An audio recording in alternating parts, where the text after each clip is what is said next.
오늘은 이사야 56장 9절부터 57장 13절 말씀에 근거하여 배은 망덕이라는 제목으로 하나님의 말씀을 나누고자 합니다. 여러분도 알다시피 이 배은 망덕의 뜻은 은혜를 배신하고 베풀어준 덕을 잊었다라는 뜻입니다.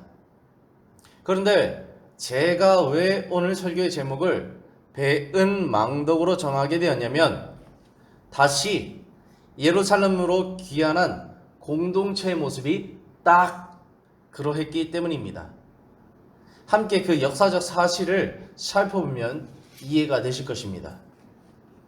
BC 538년 고레스 칙령에 의해서 BC 537년 드디어 바벨론 유배지에 있던 하나님의 백성들이 고국 이스라엘로 귀환하게 되었습니다.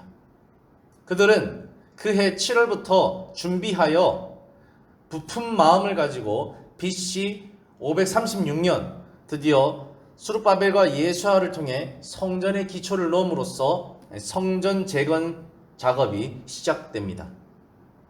하지만 이 기초를 놓자마자 어려운 일에 봉착하게 됩니다.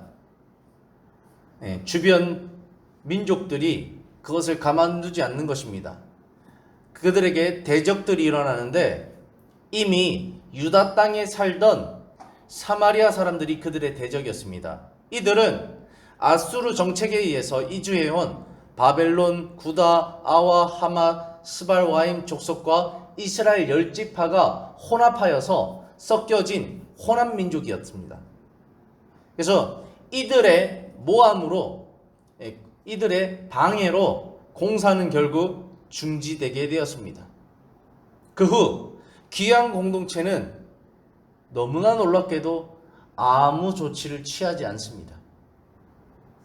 무려 16년 동안 그들은 아무것도 하지 않았습니다.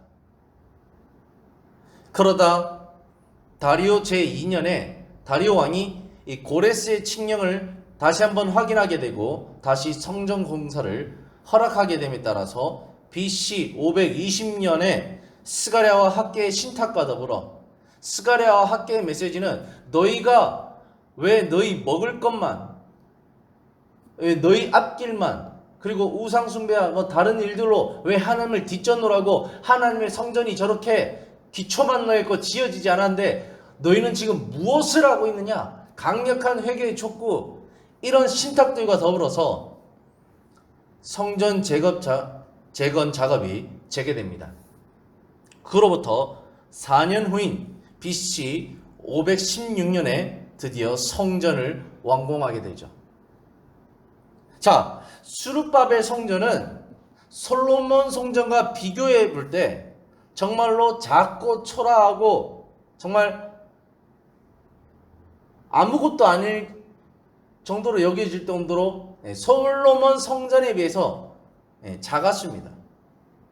여기서 던져볼 수 있는 질문은 뭐냐면, 아니 그렇게 작은 성전 하나 짓는데 왜 그들은 20년이나 걸려야 했냐는 겁니다.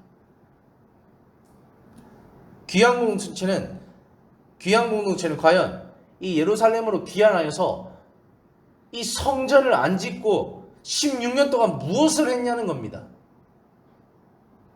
학개 스가랴 예언에서 살펴볼 수 있듯이 그들은 불신앙 가운데 하나님을 뒤로하고 먹고 살기 바빴고, 더 나아가 심지어 하나님을 배반하고 다시 죄 가운데로 돌아와서 우상 숭배하는 모습을 볼 수 있습니다. 참으로 안타깝죠.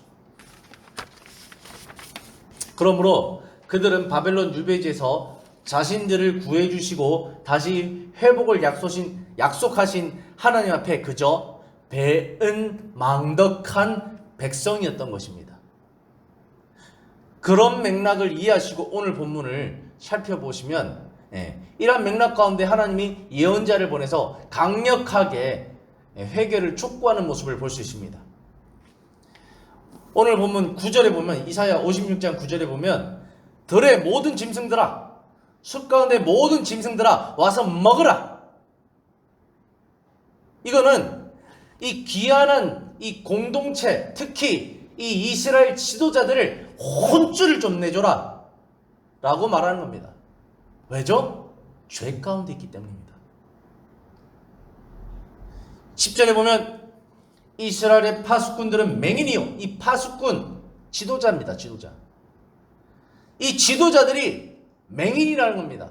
똑바로 못 보고 소경이 소경을 인도하듯 하나님의 백성을 잘못 인도하고 있다는 거죠.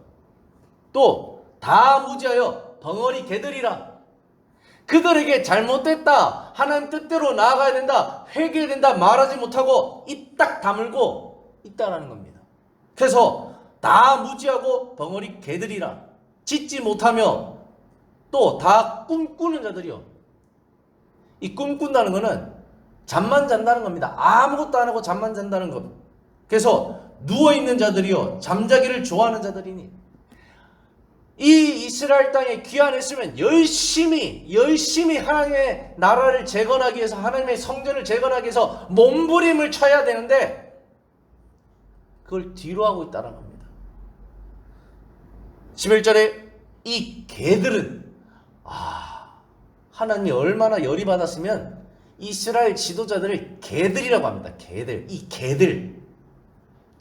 이 개들은 탐욕이 심하여 족한 줄을 알지 못하는 자들이요, 그들은 몰지각한 목자들이라.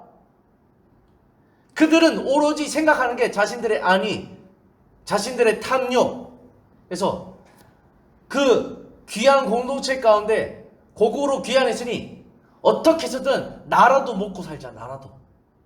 지도자가 하는 생각이 백성을 먹고 살게 하는 게 아니라 나라도 먹고 살자. 그럼 어떻게 되죠? 백성에게 처치하게 되죠.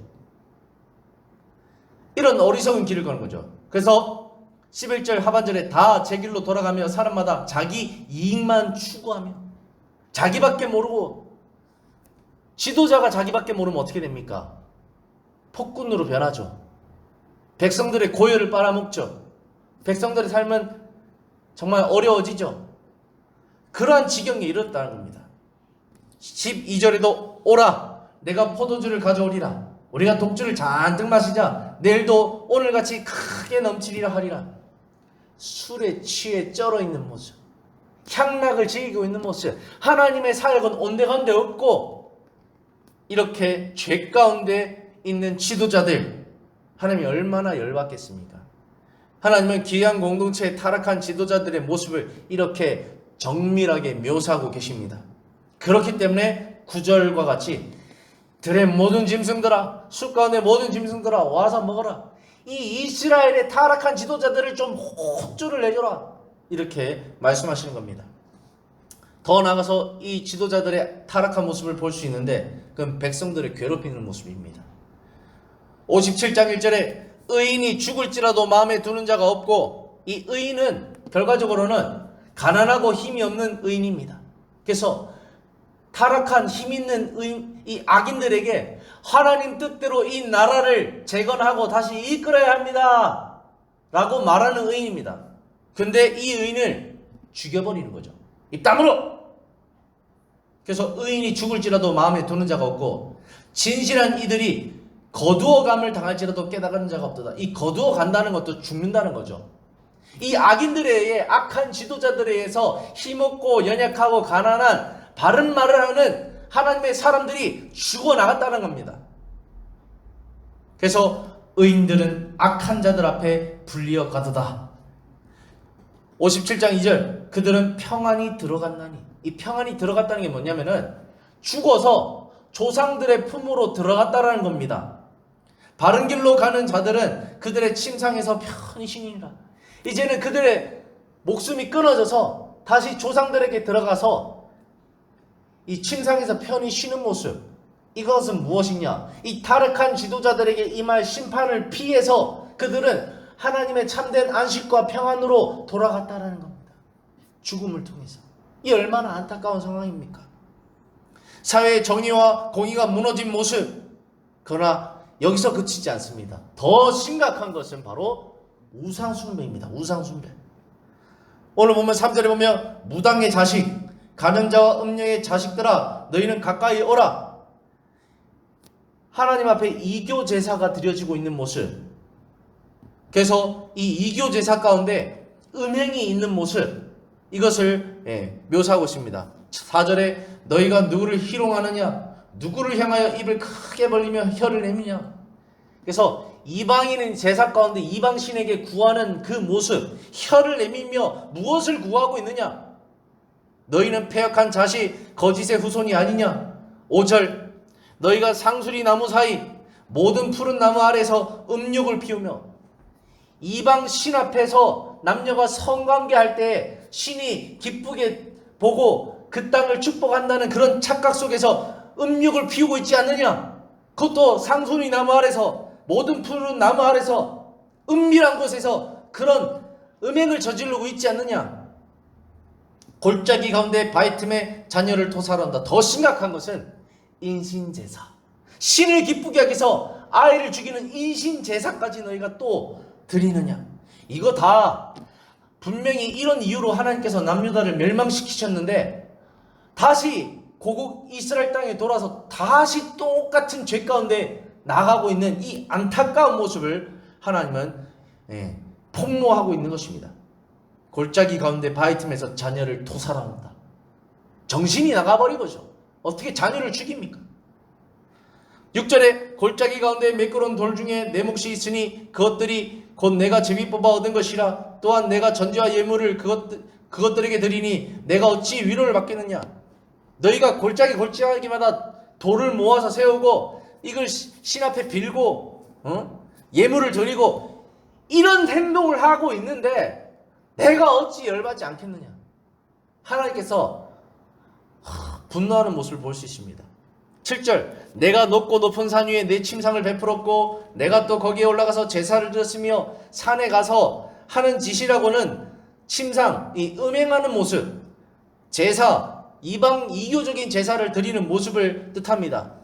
아까 말했듯이 남녀간의 성관계를 통해서 신을 기쁘게 하는 제사, 그 다음에 자녀를 죽이는 인신제사, 이런 악행을 하나님 앞에 버젓이 행하고 있다는 겁니다. 8절 내가 또 내 기념표를 문과 문설주에 두었으며 내가 나를 떠나, 너희는 이미 나를 떠났다라고 말하고 있죠. 떠나, 벗고 올라가서 이 성관계하는 모습을 하는 겁니다. 옷을 다 벗고 올라가서 내 침상을 넓히고 그들과 언약하며 이방 우상과 언약하는 모습, 또 내가 그들의 침상을 사랑하여 그 벌거벗은 것을 보았으며, 기가 찬 것을 하나님께서 보지 말아야 될 것을 보았다는 겁니다. 9절에 내가 기름을 가지고 몰렉, 이 몰렉은 암몬의 민족신입니다. 그래서 인간의 몸을 가지고 있고 소의 머리를 하고 있는, 이 인간의 몸, 소의 머리 갖고 있는 이 소와 같은 형상을 가지고 있는 암몬의 민족신인데, 이 몰렉이 무엇을 기뻐하느냐? 인신제사를 기뻐하는 신입니다. 자녀들을 도살해서 신께 바치는 것을 기뻐하는 신입니다. 그러니 이 몰렉을 따라서 이런 헛짓거리를 하고 있는 이스라엘, 참으로 기가 막힐 노릇입니다. 내가 기름을 가지고 몰렉에게 나아가 향품을 더하였으며 또 내가 또 사신을 먼 곳에 보내고 술까지 내려가게 하였으며, 내가 길이 멀어서 피곤할지라도 헛되다 말하지 않으면 내 힘이 살아났으므로 쇠약하지 아니함이라. 여기서 중요한 대목인데요, 내 힘이 살아났으므로 쇠약하여지지 아니함이라. 하나님께서 이스라엘을 회복하시고 살만하니까 그 살만한 힘은 어디에 썼느냐? 우상숭배 안에 썼다는 겁니다.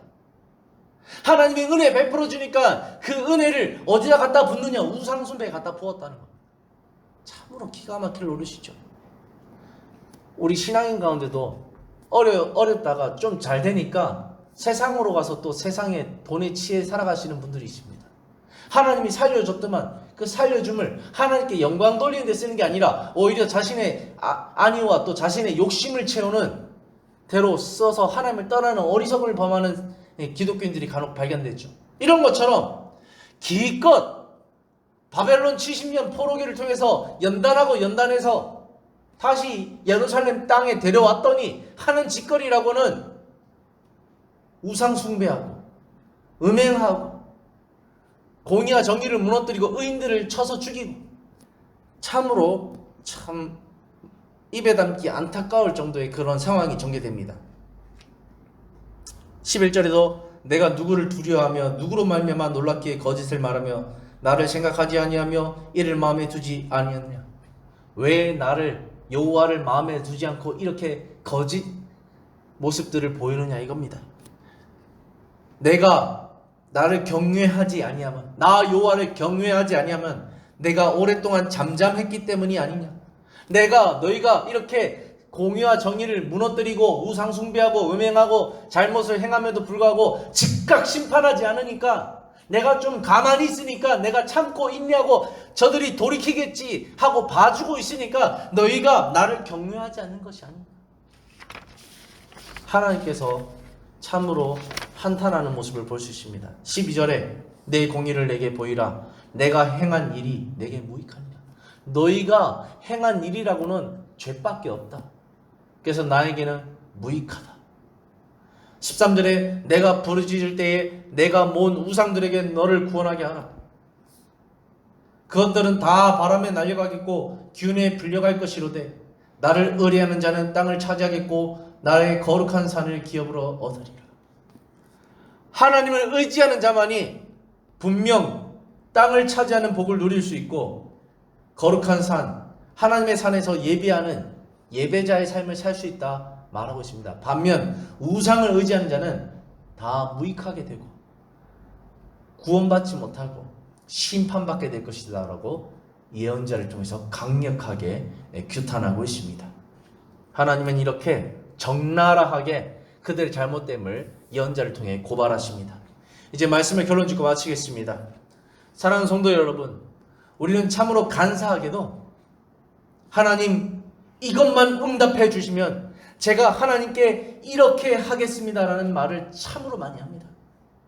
그런데 막상 하나님께서 내 삶을 열어주시고 회복해 주시고 응답해 주시고 힘 주시고 능력을 주시면 어려웠을 때 하나님께 약속했던 서원, 맹세 이런 것들은 쉽게 잊어버립니다.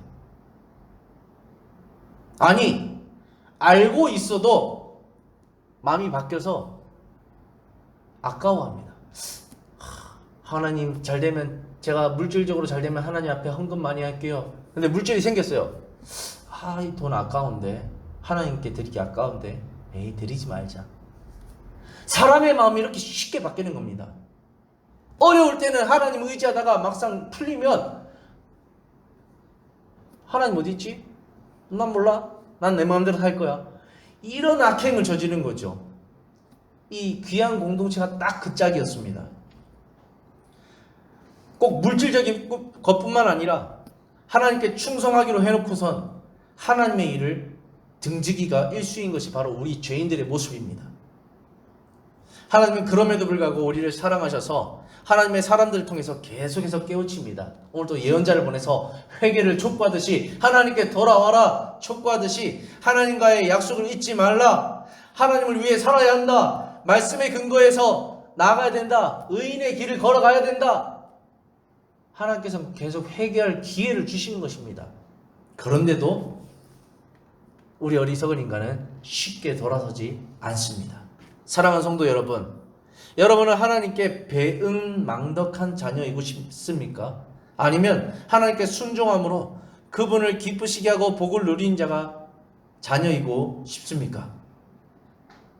그렇게 위해서는 분명 삶 가운데 우리가 하나님과 약속했던 대가 지불을 해야 됩니다. 희생하고 뭔가 헌신해야만이 정말로 그러한 삶을 이룰 수 있다는 거죠. 하나님 뜻대로 사는 것 이 세상에서 결코 쉽지가 않습니다.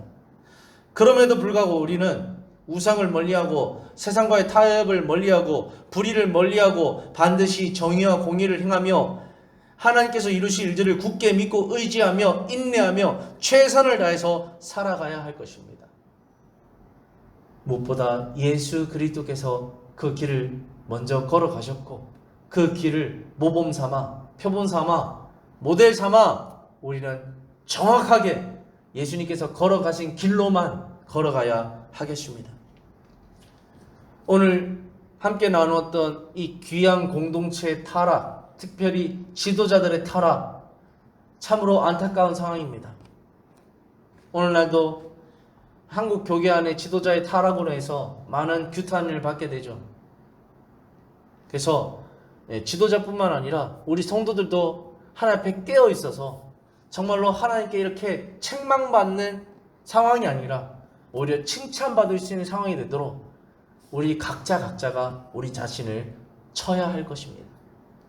날마다 자기 자신을 부인하며 주님께 나아가야 할 것입니다. 그래야만 하나님의 은혜를 깨달아 알고 감사할 줄 알고 은혜로 여길 줄 알고 하나님 뜻대로 살아갈 동기부여가 될 것입니다.